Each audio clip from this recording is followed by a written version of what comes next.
And you finish the book and you say, remember who you really are, live who you really are. From that, all else will follow. Be love, be wise, be heart.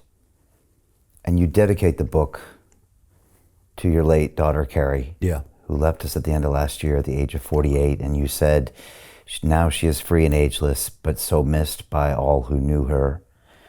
Why did you dedicate the book to her? And I'm sorry for your loss. Well, I mean, Carrie was a fantastic consciousness. She was a free spirit.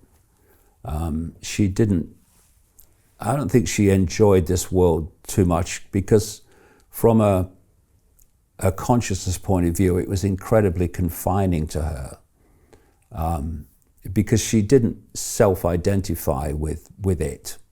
She self-identified with being something greater. But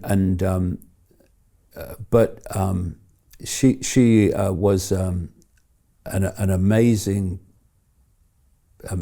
person to know. And, you know, I don't know how people cope with losing a loved one when they believe this is all there is. And I don't know how they cope with losing a loved one when they believe that they're going into some other realm to be judged by God, where God judges you on the basis of one life in this reality lasting a few seconds or 100 years, and that's you judged ongoing. I don't know how people cope with that. The way I've coped with that is to identify Kerry not as the daughter that I knew. That was her brief experience, all too brief. I identify Kerry, I perceive Kerry to be what she is now, a limitless spirit of awareness, and knowing that awareness has not died, her body died. That awareness is exploring forever, and we will meet again. And when you go to that level of identifying with people and perceiving people, first of all, you lose the fear of death because it's just a transfer of attention.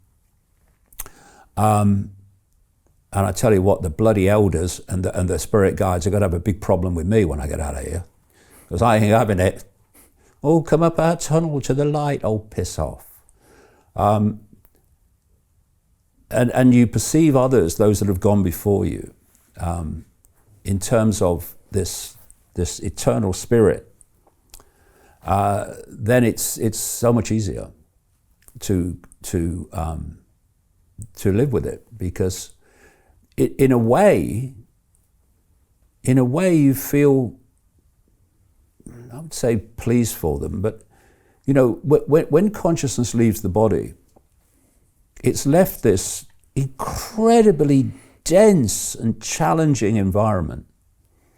And whether it's the other level of the simulation or beyond it, it's a much more easy existence. It's very clear from what near-death experiences say.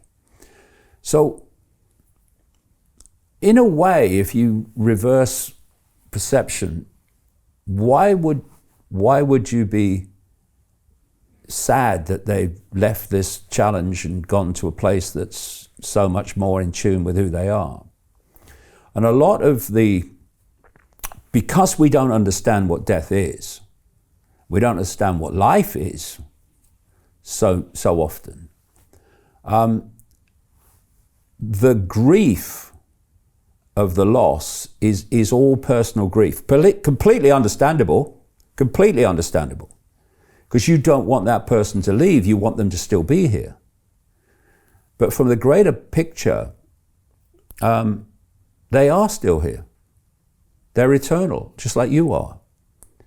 It's just that they're not in this tiny band of frequency like you were and like they were before. So it's, to grasp, and the evidence is there if people would look for it.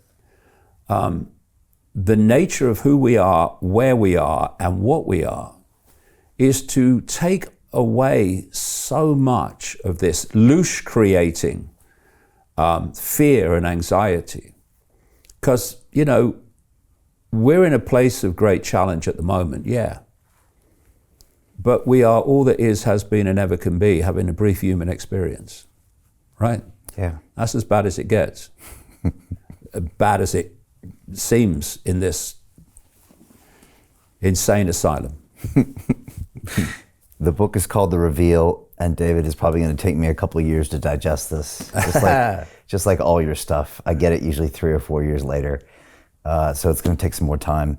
Thank you for another great book. Thank you for another great conversation. Thank you. I got a funny feeling you're not going to be stopping or slowing down anytime Oh, soon. no.